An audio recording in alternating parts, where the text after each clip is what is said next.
এটা দয়া করে আমি অশিক্ষিত লোক, আমি একটা কথা আপনার কাছে ভুল হলে মাফ করে দিবেন। এই যে আমরা যে এখন মিলাদে আমাদের হুজুররা খাড়াইয়া কিয়াম করে না, দরুদ পড়ে না, এটা কি আমরা গুনাহগার হইতেছি? বসেন বসেন বসেন। আসলে মুলাদের ব্যাপারে কথা বলতে গেলে এটা মুস্তাহাব মুস্তাহসান কাজ। মুস্তাহাব মুস্তাহসান, ফরজ ওয়াজিব না যে মিলাদ পড়াই লাগবে, না পড়লে গুনাহ হচ্ছে এমনটা না। ইয়া আইয়ুহাল্লাযীনা আমানু সাল্লু আলাইহি ওয়া সাল্লিমু তাসলিমা। দুরূদ আল্লাহুম্মা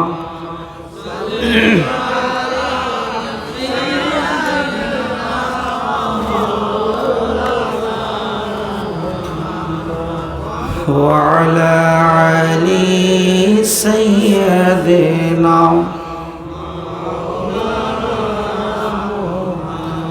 اللهم صل على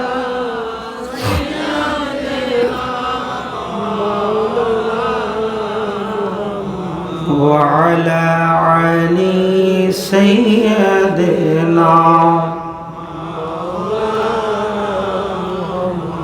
মদিনা যাইতে পারলাম না, মদিনা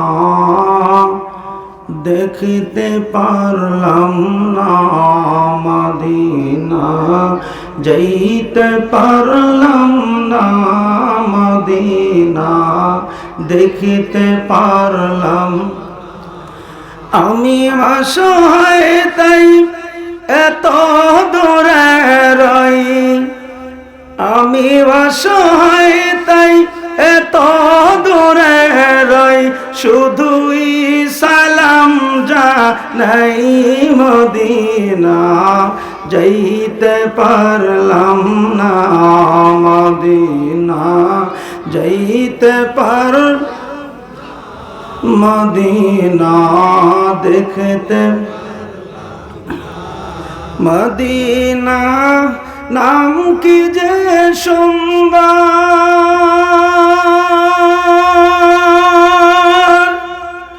মদিনা কেরসে অন্তর। আল্লাহু আকবার। ওই মদিনার পথের ধুলি আমি, ওই মদিনার পথের ধুলি আমি মাখিতে পারলাম না, মদিনা যাইতে পারলাম না, মদিনা যাইতে, মদিনা দেখতে। আমি অসহায় তাই এত দূরে রই, আমি অসহায় তাই এত দূরে রই, শুধুই সালাম জানাই মদিনা যাইতে পারলাম না, মদিনা লা ইলাহা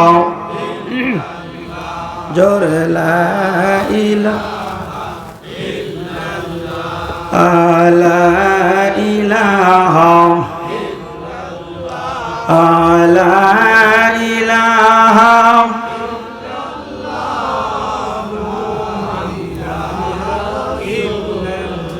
আল্লাহ আদম হাওয়া বানাইলাম, বেহেশতে রাখিলাম, বলো আদম হাওয়া বানাই, আল্লাহ বেহেশতে রাখি।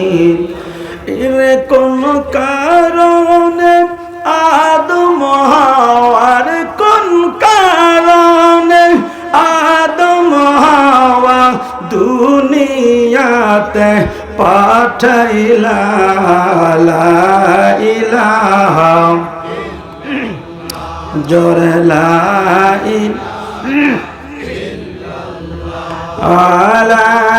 ইলাহা মুহাম্মাদুর আল্লাহ সারা মাবুদ নাই, রাসূল বিনে উপায় নাই। ওই নবীর উপর দুরুদ পার কলবে মৌলার জিকির কর লা ইলাহা বল সুবহানাল্লাহ ওয়ালহামদুলিল্লাহ লা ইলাহা লা বল সুবহানাল্লাহ ওয়ালহামদুলিল্লাহ লা ইলাহা লা ইলাহা মুহাম্মদ আসমান বলে এক আল্লাহ, আর জমিন বলে এক আল্লাহ। আসমান বলে আর জমিন বলে এক আল্লাহ। আমার নূর নবী বলে এক আল্লাহ, আমার রাসূল বলে এক আল্লাহ। বল লা ইলাহা ইল্লাল্লাহ সুবহানাল্লাহ ওয়ালহামদুলিল্লাহ লা ইলাহা লা বল সুবহানাল্লাহ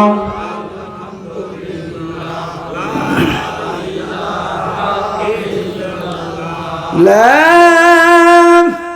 ইলাহা ইল্লাল্লাহ মুহাম্মাদুর রাসূলুল্লাহ সাল্লাল্লাহু আলাইহি ওয়াসাল্লাম। কালিমাতুশ শুকুর মহান আল্লাহ পাকের শাহানশাহী দরবারে, যেই মহান আল্লাহ জাল্লা জালালুহু অত্যন্ত মেহরবানি করে অধ্যকার আয়োজিত কৈজরি মাতুব্বর বাড়ি জামে মসজিদ ও এলাকাবাসীর উদ্যোগে আয়োজিত প্রথম বার্ষিক ওয়াজ ও দোয়ার মাহফিল, এই মহতি মাহফিলের মধ্যে আসবার মতো, বসবার মতো পেয়ারা হাবিব হুজুর আকরাম সাল্লাল্লাহু আলাইহি ওয়াসাল্লাম, যিনি বিশ্ব সভার সভাপতি, আল্লাহর সৃষ্টির প্রধান আকর্ষণ, সরকার দো আলম নবী মুহাম্মদুর রাসূলুল্লাহ, সকলে বলি সাল্লাল্লাহু। প্রিয় নবীজির উপরে কয়েক মর্তবা দুরুদ এবং সালাম। মহান আল্লাহ পাকের জিকির করবার মতো তৌফিক দান করলেন, সেই মহান মুনিবের আলিশান দরবারে শুকরিয়া জ্ঞাপনার্থে জবান খুলে অত্যন্ত হাউস এবং মহব্বতের সাথে আমরা সকলে বলি আলহামদুলিল্লাহ।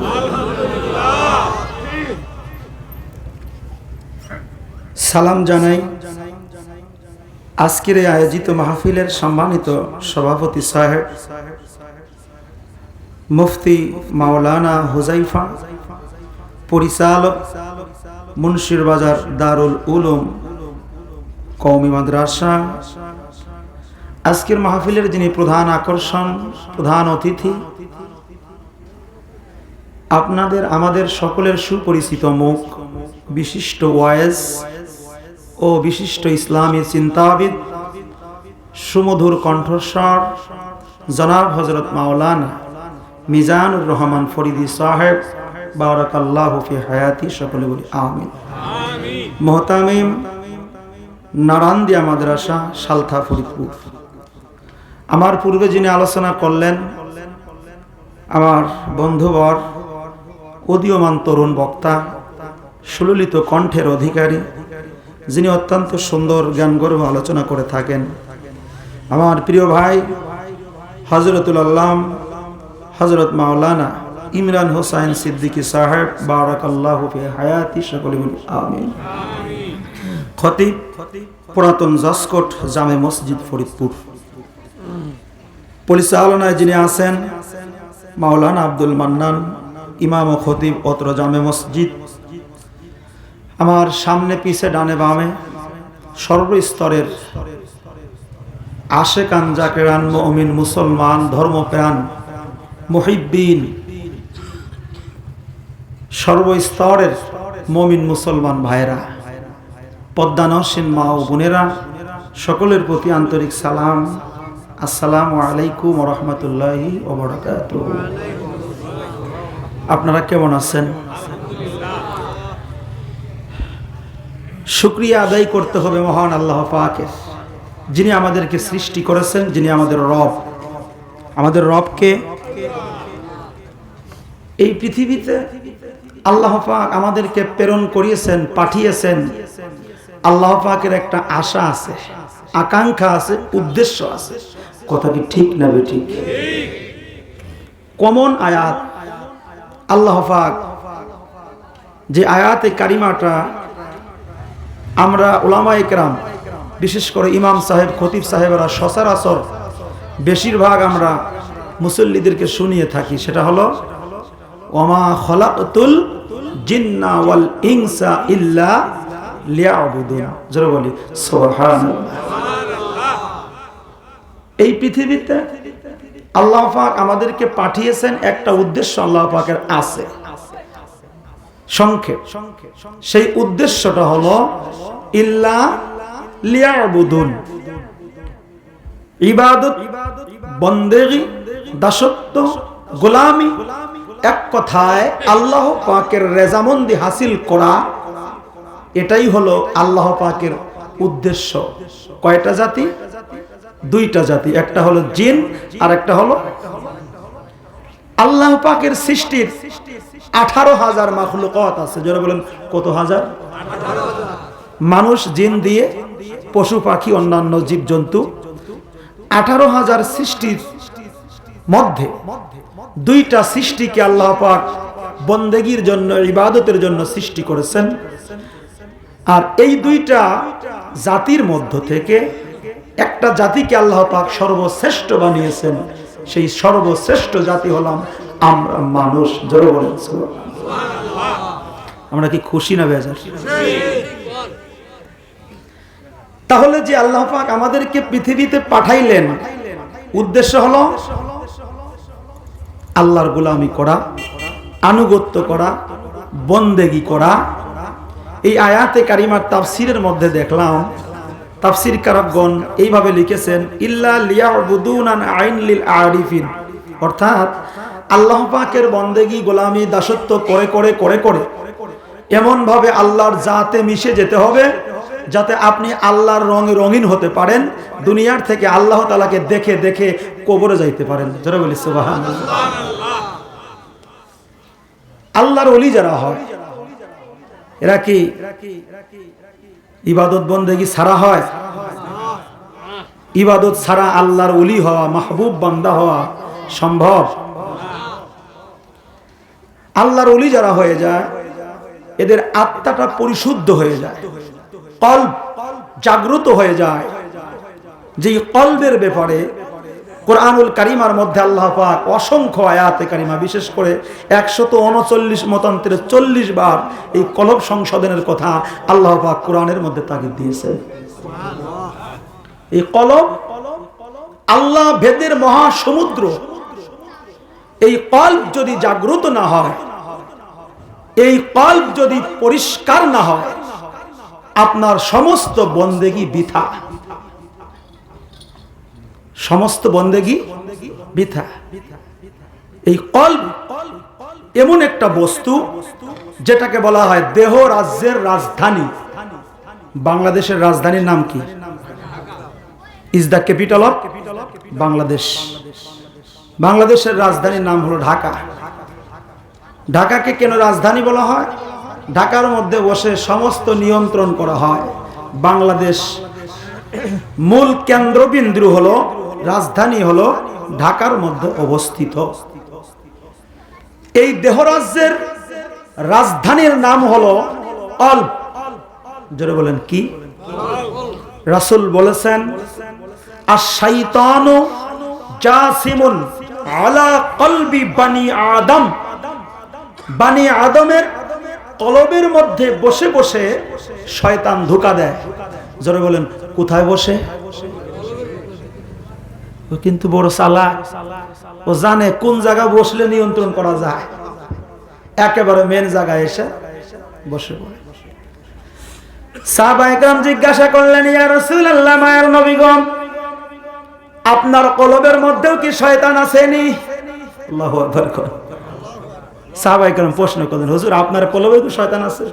যেহেতু সমস্ত মানুষের কলবে শয়তান, হুজুর বললেন, হ্যাঁ আমার কলবের মধ্যেও শয়তান আছে, তবে ওটা আমার কাছে কালেমা পড়ে মুসলমান হয়ে গেছে, ও আমাকে ধোঁকা দিতে পারে না।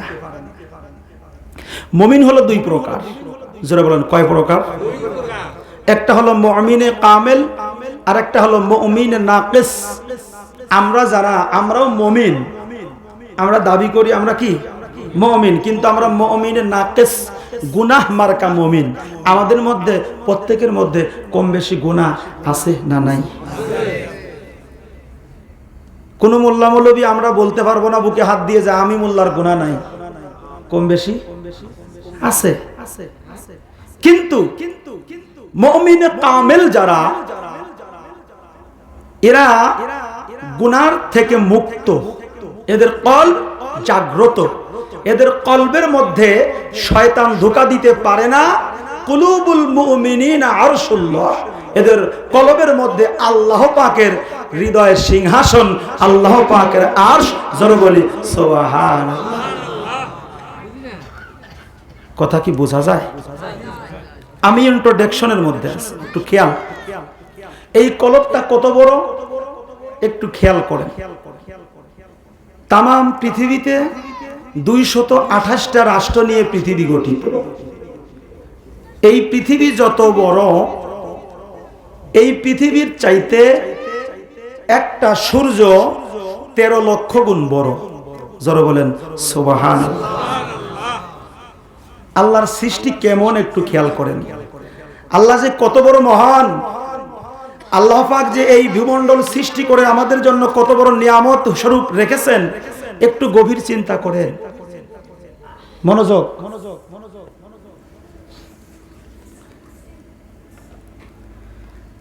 পৃথিবীর চাইতে সূর্য কয় লক্ষ গুণ বড়? সবাই বলবেন কয় লক্ষ? এটা সায়েন্সের ব্যাখ্যা। আমি যদিও সায়েন্সের ছাত্র না, তথাপি একটু ব্যাখ্যা নিজের স্টাডি অনুযায়ী বলছি, ভুল হলে বলবেন। সূর্যের চাইতে ব্যাটল জুইস একটি তারকা আছে, এই তারকাটা 33 কোটি গুণ বড়। জোরে বলেন। প্রক্সিমা সেন্টাই, আলফা সেন্টাই, ব্যাটল জুইস, এরকম 500 বিলিয়ন তারকা নিয়ে আল্লাহ পাকের একটা গ্যালাক্সি গঠিত। জোরে বলেন। কি সুবহানাল্লাহ কইতে মন চায় না নাকি? নাকি নিয়ত করছেন আজকে আর সুবহানাল্লাহ কইতাম না? যুক্তিবাদী হুজুর যতই বয়ান করুক, ওনার ওয়াজে আমরা সুবহানাল্লাহ কব না। সুবহানাল্লাহ করে ফরিদি সাহেব আসলে নাকি? আপনারা কি আমার প্রতি কি রাগ আছে? আপনাদের সাথে কি আমার কোনো শত্রুতা আছে? এক মুসলমান অপর মুসলমানের ইন্নামাল মুমিনুনা ইখওয়াতুন। আল্লাহ বলেছেন তোমরা পরস্পর মুসলমান, আর এক মুসলমানের ভাই। রাসূল বলেছেন এক মুসলমানের অপর মুসলমানের আয়না স্বরূপ। সুবহানাল্লাহ বলেন। প্রিয় ভাইরা আমার, এই সূর্য ব্যাটল জুইস, এই তারকার এত বড় তারকা, এই তারকাটা সূর্যের চাইতে 33 কোটি গুণ বড়। এই রকম 500 বিলিয়ন তারকা নিয়ে এক একটা গ্যালাক্সি গঠিত। আল্লাহর প্রথম আসমানে আমার আল্লাহ পাক হাজার হাজার গ্যালাক্সি গঠিত করেছেন। জোরে বলেন সুবহানাল্লাহ। এটা প্রথম আসমান না, প্রথম আসমানের মহাশূন্য। তারপরে হলো প্রথম আসমান, এরপরে দ্বিতীয় আসমানের মহাশূন্য, তারপরে দ্বিতীয় আসমান, এইরকম সপ্তম আসমান। সুবহানাল্লাহ কইতেন না? কথা কি বুঝতেছেন আপনারা? তাহলে এই পৃথিবীর একটা মাত্র গ্রহ, এর চাইতে আসমানটা কত বড় একটু কি হিসাব মিলাইতে পারছেন? ডুববে না মাথায়। এখন প্রথম আসমানের মহাশূন্য যদি এত এত গ্যালাক্সি দিয়ে গঠিত হয়, রাসূল বলেছেন প্রথম আসমানের তুলনায় দ্বিতীয় আসমান কত বড়? রাসূল বললেন সাহারা মরুভূমির মধ্যে যদি একটি আংটি ছেড়ে দেওয়া হয়, যারা বলেন কি ছেড়ে দেওয়া হয়? এই আংটিটা মরুভূমির তুলনায় যত ছোট, আল্লাহ পাকের প্রথম আসমান দ্বিতীয় আসমানের তুলনায় প্রথম আসমান তত ছোট। তাহলে কত বড়? আল্লাহ তোমার লীলার খেলা কেউ বোঝে কেউ বলেন না, আল্লাহ তোমার কেউ এ ভাইরা আমার বন্ধুরা, যেই কথা আমি বলতেছিলাম, এইরকম ভাবে সপ্তম আসমান পর্যন্ত দ্বিতীয় আসমান যত বড় তার তুলনায় ডবল গুণ হলো তৃতীয় আসমান। এরকম চতুর্থ আসমান সপ্তম আসমান পর্যন্ত গিয়ে আরো অনেক বড়, তার চাইতে বড় বড়, তার চাইতে লক্ষ কোটি গুণে বড় আল্লাহ পাকের সেই আরশ। ওই আরশটা আমার আল্লাহ পাক বললেন আমি বান্দার কলবের ভিতরে ঢুকায়া দিছি। যারা মুমিন বান্দা হবে রে, আমি আল্লাহর রেজামন্দি হাসিল করতে পারবে, ওই কলবের ভিতরে আমি আল্লাহ পাক বসে যাব। তাহলে এই কলবের ভিতরে শয়তানও বসে, আল্লাহও আসে। এখন আপনি কি শয়তান বসাবেন না আমার আল্লাহকে বসাবেন? এখন চিন্তা ভাবনা আপনার। যদি শয়তান বসে তাহলে আপনার এই মাহফিলে আসতে ভালো লাগবে না, মসজিদে যেতে, নামাজ পড়তে, ভালো কাজ করতে।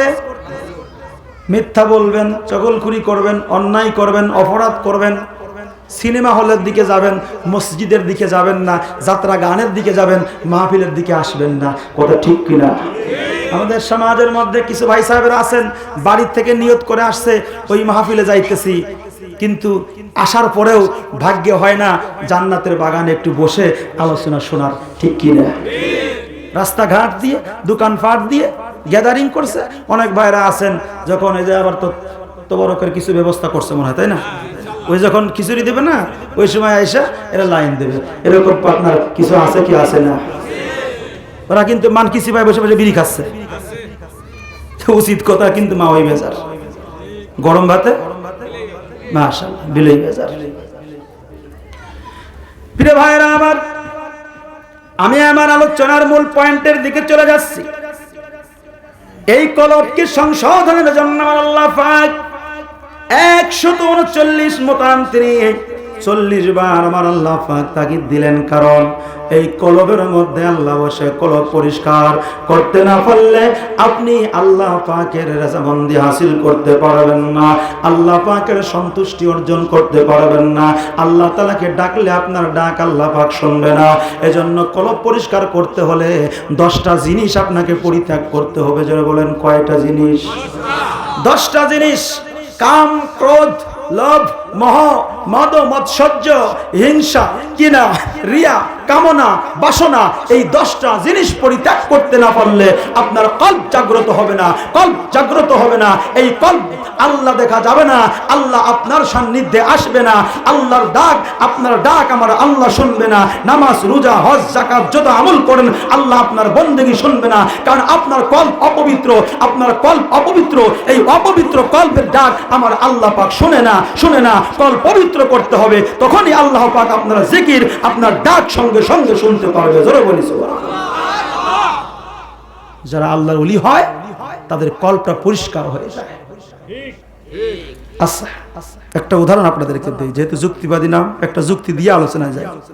একটা গ্লাসের মধ্যে যদি পানি দেওয়া হয়, গ্লাসের ভিতরে ময়লা, উপর দিয়ে সুন্দর মতো গইজা মাসে একেবারে সুন্দর পরিষ্কার করলেন, ভিতরে ময়লা।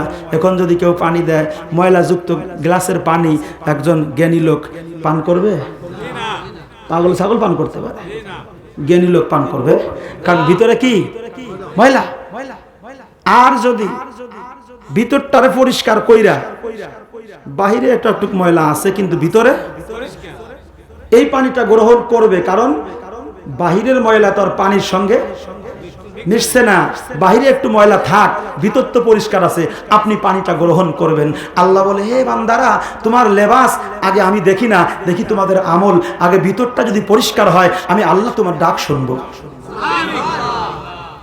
তাহলে কলব পরিষ্কার করতে হলে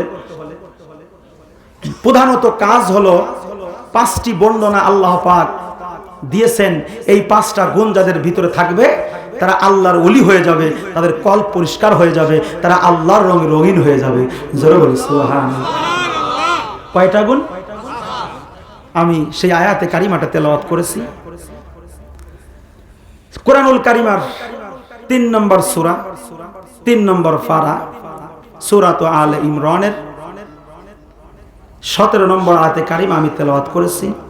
এই আয়াতে কারিমার থেকে অল্প কিছু কথা বলার ইরাদা রাখি, কিছু তাফসীর তাহকিক ব্যাখ্যা বিশ্লেষণ করার চেষ্টা করব। আল্লাহ পাক যেন আমাকে বলবার, আপনাদেরকে ধৈর্যের সাথে শুনবার এবং উভয়জনকে আমল করার তৌফিক দান করেন। সকলে বলি আমিন। আর একটু মুহাব্বতের সঙ্গে বলি আমিন। আর একটু দরুদ শরীফ পড়ি, আল্লাহুম্মা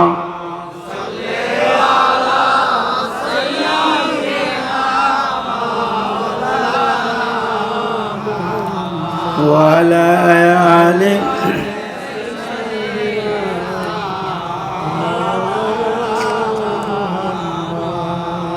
দরুদ শরীফ পড়তে কি ভালো লাগে না খারাপ লাগে?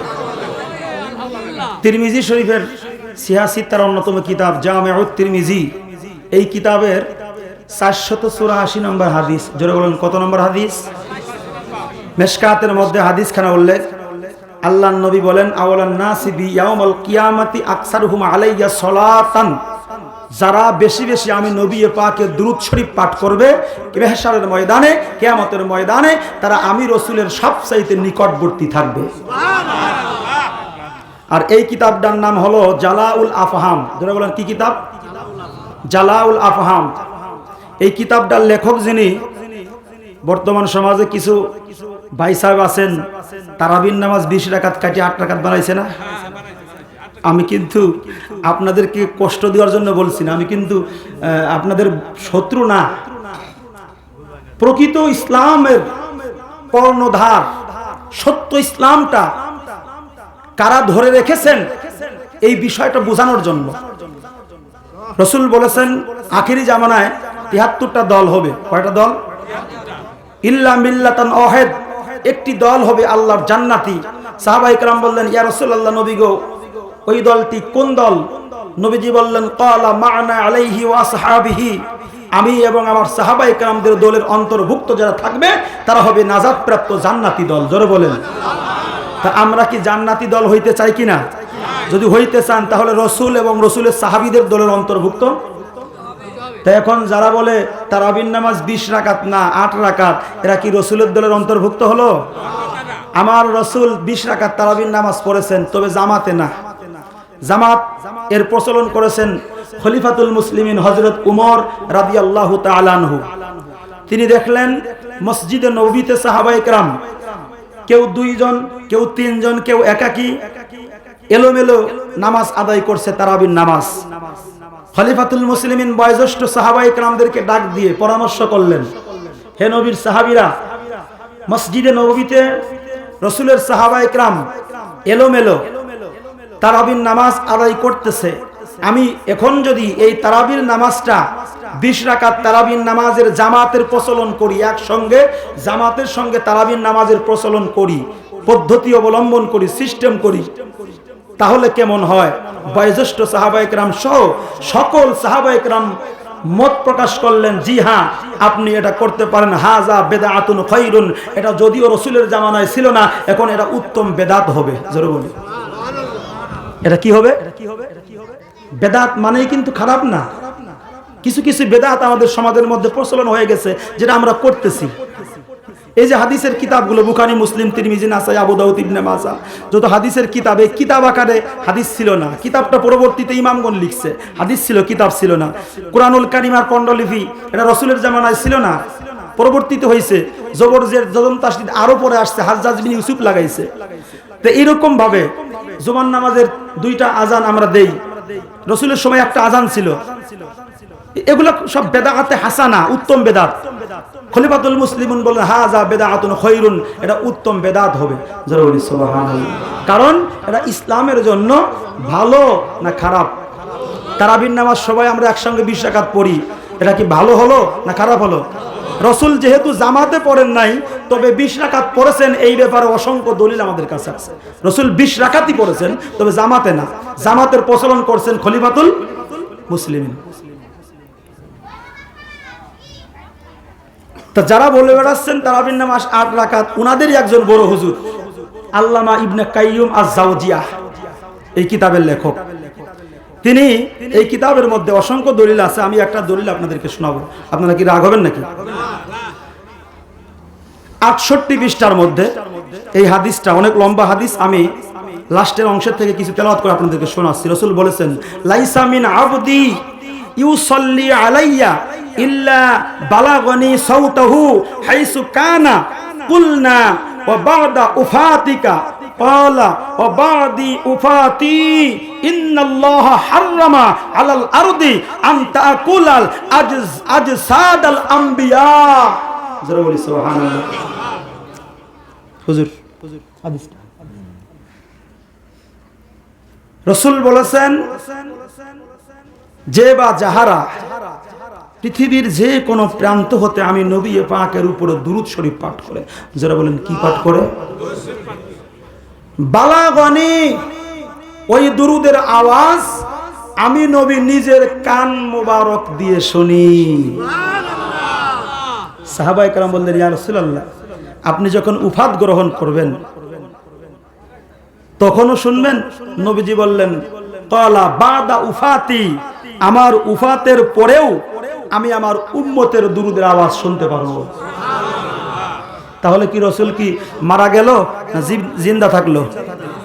এর পরের অংশে ওই যে ওনাদের দলিল, এটা কিন্তু আমাদের কিতাব না। যারা বলতেছে রাসূল মরে গেছেন, ওনাদের কিতাব। ইন্নাল্লাহা হাররামা, আল্লাহ পাক হারাম করেছেন, আলাল আরদি, জমিনের জন্য, মাটির জন্য, আন তাকুলা আজসাদাল আমবিয়া, সমস্ত আম্বিয়া আলাইহিস সালামের দেহ মোবারক ভক্ষণ করা মাটির জন্য আল্লাহ হারাম করে দিয়েছে। অর্থাৎ সমস্ত নবীরা কবরের মধ্যে জীবিত। আর একটা হাদিস আপনাদেরকে শোনাই। এটা দয়া করে, আমি অশিক্ষিত লোক, আমি একটা কথা আপনার কাছে ভুল হলে মাফ করে দিবেন।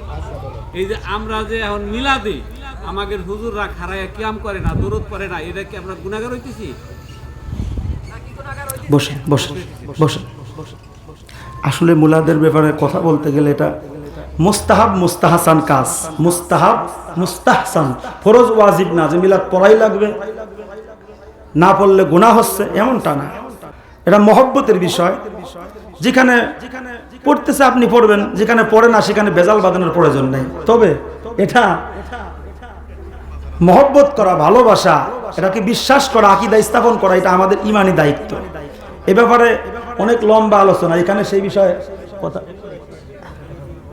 আমরা আসলে একটু দ্বীনি কথা আলোচনা শুনবো, হ্যাঁ, এমন কোনো প্রশ্ন না করি যেটা কারো উপরে যায় পড়ে। জি জি জি। যারা আলোচনা করছেন তাদের কাছে আমার বিশেষ অনুরোধ যে আমরা, তারা এইভাবে না বলে সবাই আমরা এমন কোনো কথা না বলে। জি জি জি জি হ্যাঁ। না, আমিও চাচ্ছি সমাজে কোনো বিশৃঙ্খলা না হোক। আপনারা, আমি কি কোনো ভুল কথা বলছি? না না না, বিতর্ক ভাই, বিতর্ক কোনো কথা আমি বলছি না, বলবো না ইনশাল্লাহ। কারণ আমরা এক মুসলমান অপর মুসলমানের কি বলছি যেন? আচ্ছা বসেন, জানবেন। এক মুসলমান অপর মুসলমানের ভাই। এক মুসলমান যদি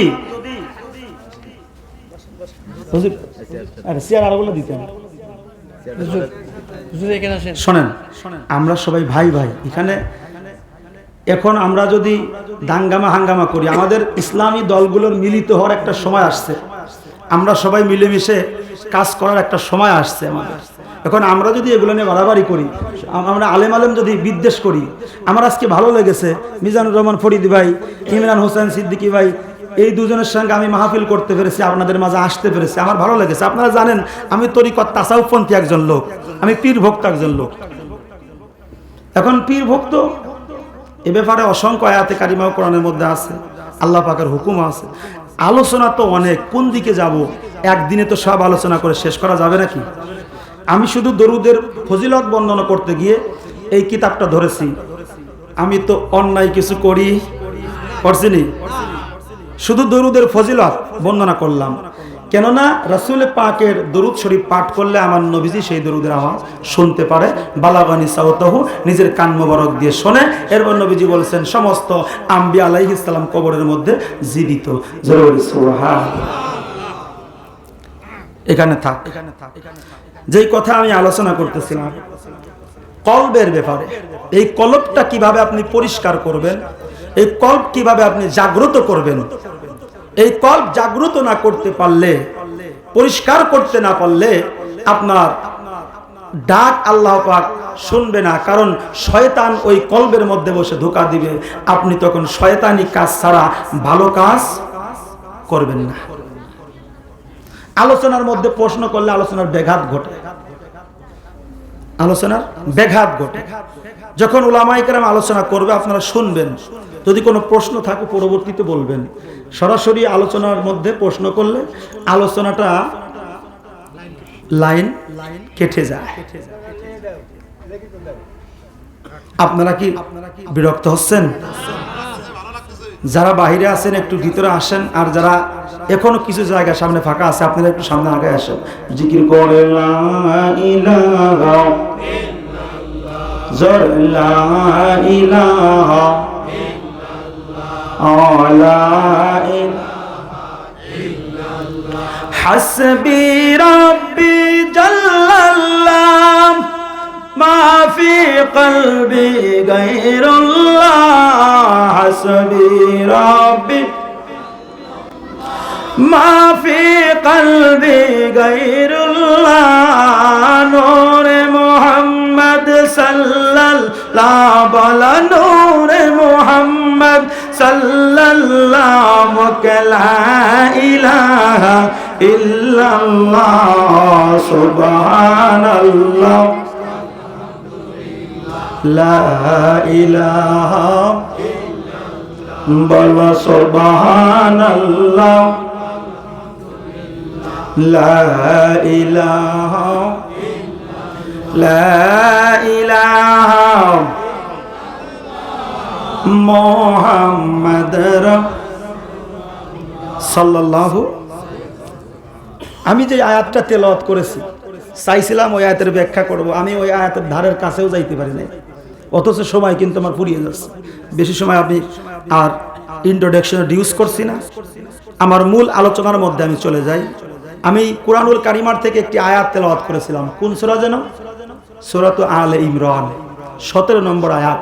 আল্লাহ পাক যারা মুমিনে কামেল হবে, আল্লাহর ওলি যারা হবে, আল্লাহ পাকের মনোনীত বান্দা যারা হবে, তাদের গুণ কয়টা? আমার দিকে খেয়াল, কয়টা? 5টা। সেই 5টা গুণের বর্ণনা আমি দেওয়ার চেষ্টা করব ইনশাআল্লাহ।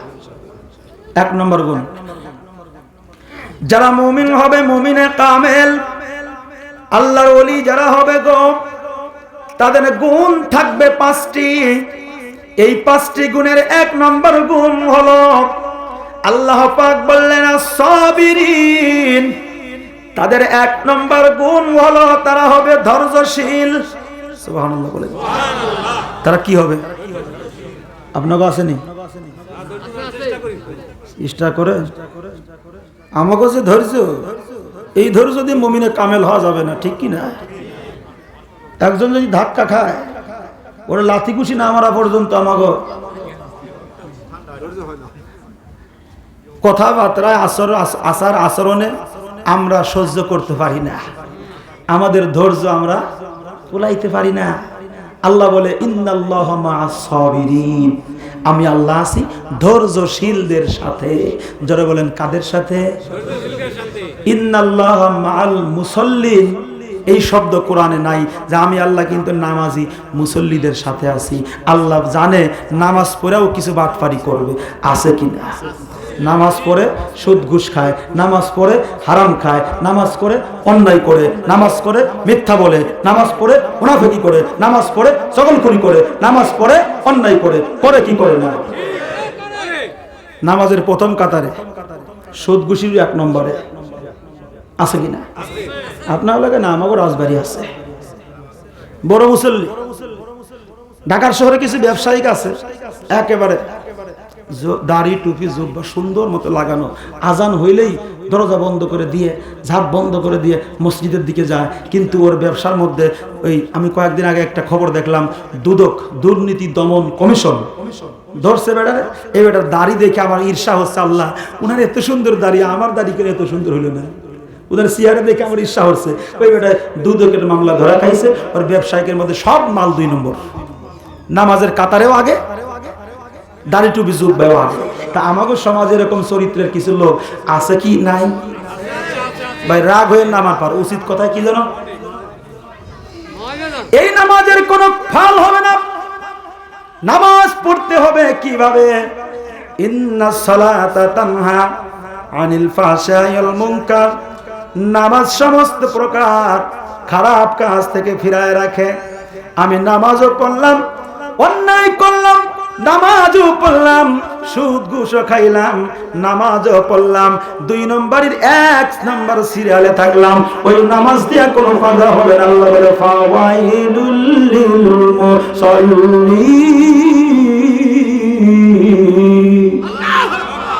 এই নামাজ হলো লোক দেখানো নামাজ। এই মুসল্লিগো নামাজ আমার আল্লাহ পাক কবুল করবেন না। আমরা নামাজ পড়বো এমন নামাজ, যেই নামাজের মধ্যে আল্লাহ দেখা যায়, যেই নামাজের মধ্যে হুজুরি কলব হয়, যেই নামাজের মধ্যে খুশু খুদু হয়, আল্লাহর মহব্বতে আমার আল্লাহ পাককে কলবের মধ্যে হাজির করে হুজুরি কলবে আল্লাহ তাআলাকে সিজদা করতে হবে। তা না হলে ওই সিজদা আল্লাহর দপ্তর পর্যন্ত পৌঁছাবে না। ঠিক কিনা বেঠিক? আপনি নামাজের মধ্যে আপনার মন মাইন্ড যদি নামাজের মধ্যে না থাকে, আপনার নামাজ আপনার সিজদা আল্লাহর কদমে যাবে না। যখন আমরা নামাজের মধ্যে দাঁড়াই, আমাদের সামনে যখন 2য় কাতার, আপনি 2য় কাতারে দাঁড়াইছেন, আপনার সামনে 1ম কাতার। আপনি যখন সিজদা করবেন, আপনার সামনে 1ম কাতার, সবাই যখন সিজদায় চলে যাবে, আপনার মাথাটা 2য় কাতার, আপনি দাঁড়াইছেন 1ম কাতারে যিনি আছেন, ওনার পায়ের কাছে গিয়ে আপনার মাথাটা নত হবে, ওনার পায়ের কাছে আপনি সিজদা করবেন। শরীয়তে দেখা যায় এটাই ঠিক কি না? কিন্তু বাবা, যখন আমরা নামাজের মধ্যে দাঁড়াই, আল্লাহ তাআলাকে সিজদা করি বলেন, আমরা কি কোনো মানুষকে সিজদা করি না? আমার আল্লাহকে সিজদা করি। ইন্নামাল আমালু বিন্নিয়াত, আমাদের নিয়ত হলো আল্লাহ। আমরা সিজদা মানুষকে করি না। 1ম কাতার সিজদা করে দেওয়ালের সামনে, আবার 2য় কাতার সিজদা করে 1ম কাতারের সামনে, 3য় কাতার সিজদা করতেছেন 2য় কাতারের পায়ের পিছনে। এইরকম শরীয়তে দেখা যায় একজন আরেকজনের পিছে সিজদা করেছে পায়ের কাছে।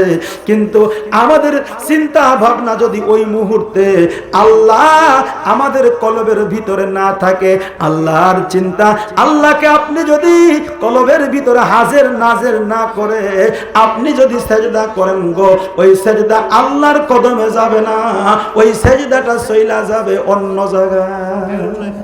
কথা ঠিক কিনা? আর গায়রুল্লাহ সিজদা কি? আল্লাহ ছাড়া অন্য কাউকে সিজদা করা কি?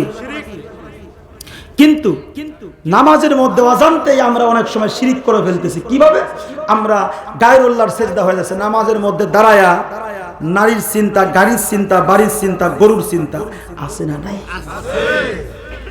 একবার নামাজে ভুল হয়েছে, পিছন থেকে একজন কয় ভাই কেউ ভুল ধরতে পারে নাই, পিছনের এক বেটায় কয় মনে হয় ভুল হয়েছে।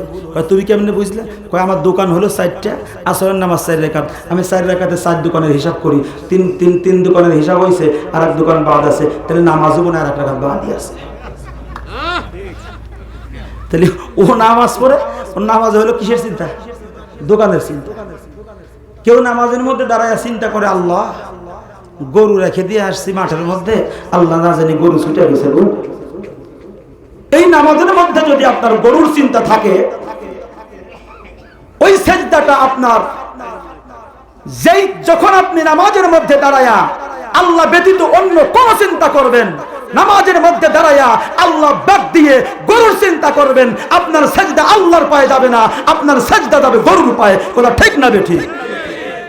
তাহলে নামাজে দাঁড়ায়া আল্লাহকে হাজির নাজির ওয়াহিদ জানিয়া হুজুরি কলবে, অর্থাৎ আল্লাহ তাআলাকে হাজির নাজির ওয়াহিদ জেনে আল্লাহ পাককে কলবের মধ্যে হাজির করে আল্লাহ পাককেই সিজদা করতে হবে। কথা ঠিক না বেঠিক? তখন ওই নামাজটা আল্লাহ কবুল করবে, তখন ওই নামাজ as-salatu মি'রাজুল মুমিন হবে, তখন ওই নামাজে আপনি আল্লাহর সান্নিধ্য হাসিল করতে পারবেন। আমার রাসূল যখন মিরাজে যায়, নবীজি বললেন, আল্লাহ গো, আমি তো আপনাকে দেখলাম, আমার উম্মতরা কি আপনার দেখতে পারবে? সুবহানাল্লাহ বল। আমার নবী যেখানে যায় আমাদের কথা বলে, আরশে আজিম যাও বলি না, আল্লাহ আমার উম্মতরা কি দেখবো? আল্লাহ কয়, ইয়া রাসূলুল্লাহ, মায়ের নবী গো, আপনি সাত আসমান পাড়ি দিয়া, সিদরাতুল মুনতাহা পাড়ি দিয়া, নূরের জগৎ পাড়ি দিয়া, লা মাকাম পাড়ি দিয়া আপনি আরশে আজিমে আমার সঙ্গে দেখা করলেন। এই চর্মচক্ষু দিয়ে আপনি আমাকে দেখলেন, আপনি ব্যতীত চর্মচক্ষু দিয়ে আমি আল্লাহ দেখার মতো এখতিয়ার দ্বিতীয় কাউকে আমি আল্লাহ দান করি না। আল্লাহকে এই চর্মচোখ দিয়ে দেখা যায় না, দেখতে হলে কলবের চোখ লাগে। মুসা আলাইহিস সালাম আল্লাহকে দেখার জন্য ফরিয়াদ করেছিলেন, আল্লাহ রব্বি আরিনি আনজুরু ইলাইক, আল্লাহ আপনি আমার দেখা দেন। আল্লাহ কি বললেন? লাং তারানি, আমাকে তুমি দেখতে পারবে না। মুসা আলাইহিস সালামের ঘটনা বললে অনেক সময় চলে যাবে, সংক্ষেপে একটু কথা আপনাদেরকে শোনাই। বিরক্ত হচ্ছে নাকি আপনারা? আল্লাহ কি বললেন? আমাকে দেখা যাবে না। মুসা আলাইহিস সালাম বললেন, আল্লাহ আমি আপনার পয়গম্বর, আমি আপনার সঙ্গে কথা বলি, কত মজা লাগে, একটু দেখতে পারলে তো আরো মজা লাগে। সুবহানাল্লাহ। আল্লাহ দেন না একটু দেখা। আল্লাহ কে না, চর্মচোখ দিয়ে দেখা যায় না। মুসা আলাইহিস সালাম ছিল একটু রাগী মানুষ, জেদি মানুষ, ওনার রাগ জেদ ছিল একটু বেশি। কয়, আল্লাহ যদি দেখা না দাও, তোমার কালেমার দাওয়াতটাও তো আমি আর দিতাম না। আল্লাহু আকবার কর। আল্লাহ কয়, পাগলার দাঁড়া, দেখবি? কয় হ্যাঁ। فَقَلَعْنَا عَلَيْكَ إِنَّكَ بِالْوَادِ الْمُقَدَّسِ طُوًى। মুসা, পায়ের মধ্যে জুতা আছে নিও? হ্যাঁ। জুতা খোলো। সুবহানাল্লাহ। ইন্নাকা বিল ওয়াদিল মুকদ্দাসি তুয়া, কোরআনের আয়াত। আল্লাহ বলে, তুর পাহাড়ের পদদেশে জুতা খুলে দাঁড়াও। কি খুলে? জুতা খুলে।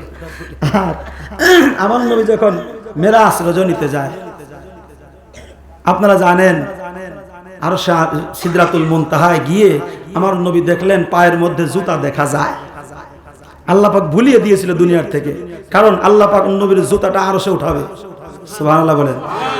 নবী জুতা খুলতে যায়, আল্লাহ বলে, ইয়া রাসূলুল্লাহ, মায়ের নবী গো, আপনি জুতা খুলবেন না, আপনার জুতার ধুলির কারণে আজকে আমি আল্লাহ আরশে আজিম ধন্য হয়ে যাবে গো নবী।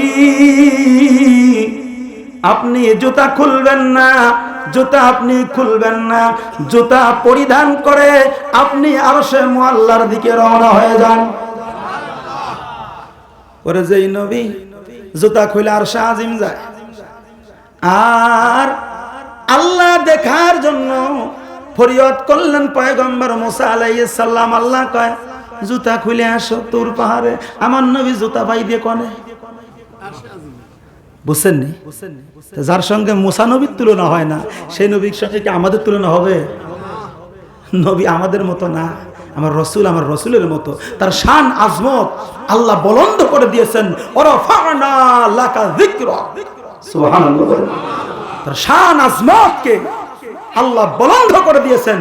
ইযা যুকিরতু যুকিরতা মাই, যেখানে আল্লাহর জিকির সেখানে আমার নবীর জিকির যাবে। কার জিকির? ইযা যুকিরতু যুকিরতা মাই, যেখানে আল্লাহর নাম সেখানে কার নাম? নবীর নাম। আমাদের সমাজের মধ্যে কিছু না বললে ভালো লাগে না। কেন জানেন? মানুষের ঈমানকে কিভাবে হনন করে, একটা ভিডিও দেখলাম, এক ভাই সাহেব উনি একটা মসজিদের মধ্যে ঢুকছে, ঢোকার পরে বলতেছে আলহামদুলিল্লাহ মসজিদে এসে খুব ভালো লাগলো। কি জন্য ভালো লাগলো? লা ইলাহা ইল্লাল্লাহর পরে মুহাম্মাদুর রাসূলুল্লাহ নাই। উনি বলতেছে আমাদের সমাজের হানাফি বেদাতিরা কিছু আছে লা ইলাহা ইল্লাল্লাহ মুহাম্মাদুর রাসূলুল্লাহ, এটা মসজিদের মধ্যে লেখে, এক পাশে আল্লাহ এক পাশে মুহাম্মদ, এটা হলো শিরক, এটা লেখা যাবে না, এই মসজিদে এটা নাই, আমার খুব ভালো লেগেছে। তা ওনাদেরই হুজুরের লেখা এই কিতাবটা, এই কিতাবের মধ্যে দেখেন একটা দলিল আপনাদেরকে শোনাই, যেহেতু কথাটা প্রসঙ্গ চলে আসলো। আল্লাহর পরে নবীর নাম আছে না নাই? ওরাফানা লাকা যিকরুক, এই আয়াতে কারিমার ব্যাখ্যা ক্বালা ইবনে আব্বাস রাদিয়াল্লাহু তাআলা আনহুমা ইযা যুকিরতু যুকিরতা মাই লা ইলাহা ইল্লাল্লাহু মুহাম্মাদুর রাসূলুল্লাহ ফি কালিমাতিল ইসলাম। সুবহানাল্লাহ বলেন। ইবনে আব্বাস রাদিয়াল্লাহু তাআলা আনহু বর্ণনা করেছেন, আল্লাহ পাক বলেন হাদিসে কুদসির ভাষায় ইযা যুকিরতু যুকিরতা মাই, হুজুর যেখানে আমি আল্লাহর জিকির সেখানে আপনি নবীর জিকির, যেখানে আমি আল্লাহর নাম সেখানে আপনি নবীর নাম, যেখানে আমি আল্লাহ সেখানে আপনি নবী। এবং ফায়াকুলু লা ইলাহা ইল্লাল্লাহু মুহাম্মাদুর, লা ইলাহা ইল্লাল্লাহর পরে কি আছে? মুহাম্মাদুর রাসূলুল্লাহ ফি কালিমাতিল ইসলাম। এই নামটাই, এই দুইটা নামই হলো ইসলামের পূর্ণতা। এখন যারা বলবে শুধু লা ইলাহা ইল্লাল্লাহ, এটা পরিপূর্ণ ইসলাম, পরিপূর্ণতা অর্জন করতে হলে লা ইলাহা ইল্লাল্লাহর পরে মুহাম্মাদুর রাসূলুল্লাহ লাগবে। মুহাম্মাদুর রাসূলুল্লাহ বাদ দিয়ে ইসলাম কায়েম করা যাবে না, ঠিক না বেঠি? আমার নবী হলো ইসলামের কর্ণধার, ইসলামের সাহেব, রাসূল ছাড়া ইসলাম চিন্তাই করা যাবে না, ঠিক না বেঠি? আমরা রাসূলকে বয়কট করে ইসলাম কায়েম করার চিন্তা ভাবনা করছি, আল্লাহ কাছে সম্ভব না। সম্ভব? যুগে যুগে আল্লাহ পাক নবী রাসূলদেরকে পাঠাইছেন ঘাস কাটার জন্য না। কুল হুয়াল্লাহু আহাদ আল্লাহুস সামাদ লাম ইয়ালিদ ওয়া লাম ইউলাদ ওয়া লাম ইয়াকুল লাহু, কুল নবী আপনি বলে দেন হুয়াল্লাহু আহাদ, আমি আল্লাহ যে এক, এই ঘোষণাটা আপনি দেন। সুবহানাল্লাহ বলবেন না? আল্লাহ যদি বলতো এই বান্দারে আমি আল্লাহ কিন্তু এক, তোরা আমি আল্লাহরে মাইনা নে, আমরা মানতাম না। কিন্তু আল্লাহ কয় হুজুর আপনি বলে দেন। কুল, কুল শব্দের অর্থ কি বলুন? হুজুর আপনি বলে দেন হুয়াল্লাহু আহাদ, আমি আল্লাহ এক। এই কথাটা আল্লাহ নিজে না বলে নবীকে দিয়ে বলাইছে। হকিকত হলো ওই এক আল্লাহকে চিনতে হলে, ওই এক আল্লাহকে জানতে হলে আমার রাসূল লাগবে। রাসূল ব্যতীত আল্লাহ পাওয়া কোশ্চিন কালেও সম্ভব না। যারা রাসূলকে মাইনাস করে আল্লাহ পাইতে চান তাওহীদের স্লোগান দিয়া, এটা কোশ্চিন কালেও সম্ভব না। দাদা আমি আপনার ভাই, আমি আপনার বিরুদ্ধে বলছি না। আসুন না সত্য ইসলামের দিকে। আল্লাহর পরে নবীর নাম দিয়েছেন কে? আচ্ছা শুধু তাওহীদ মানবেন, রিসালাত মানবেন না, এই যে নেগেটিভ আর পজিটিভ দুইটা তার সংস্পর্শে আজকে বৈদ্যুতিক আলো আমরা পাইতেছি, ঠিক কি না? এখন যদি বলেন ভাই সাহেব যদি আলো পাইতে চান, যদি শুধু বলেন নেগেটিভ বাদ দিব পজিটিভ লাগাবো, একটা লাইন দিব আর একটা লাইন দেব না, আলো জ্বলবো? এই কলবের মধ্যে আর আপনি যদি ঈমানের আলো জ্বালাইতে চান, এই কলবের মধ্যে আপনি যদি ঈমানের নূর জ্বালাইতে চান, তাওহীদের পাশাপাশি আমার আল্লাহর নামের পাশাপাশি রিসালাত লা ইলাহা ইল্লাল্লাহর পরে মুহাম্মাদুর রাসূলুল্লাহর সংযোগ দিতে হবে। নেগেটিভ আর পজিটিভ দুইটার সংযোগ না দিলে যেমন বাতি জ্বলে না, তাওহীদের পাশাপাশি রিসালাতের স্লোগান, রিসালাতের সংস্পর্শ, আল্লাহর পরে নবীর নাম না মিশাইলে, কালেমার পরে লা ইলাহা ইল্লাল্লাহর পরে মুহাম্মাদুর রাসূলুল্লাহ না বললে আপনার ঈমানের আলোটাও জ্বলবে না। কথা কি ঠিক কি না? আর এরা আমার নবীকে মাইনাস করতেছে। আরে ভাই তুমি নামাজ কোথায় পাইলা? নামাজ কোথায় পাইছো? রাসূল আনছে। কে আনছে? এই কোরআন আল্লাহ আসমান থেকে কি পাণ্ডুলিপি আকারে নামায় দিছে নাকি? জয় বান্দারে এই যে কোরআন নামায় দিলাম তোমরা নাও। এই কোরআনটা দীর্ঘ 23 বছর যাবত ওহির মাধ্যমে রাসূল পাকের সিনার মধ্যে আল্লাহ পাক নাজিল করেছেন। তখনও কোরআন হয় নাই। যতক্ষণ পর্যন্ত না আমার নবী জবান দিয়ে তেলাওয়াত করেছেন। সুবহানাল্লাহ কইতেন না?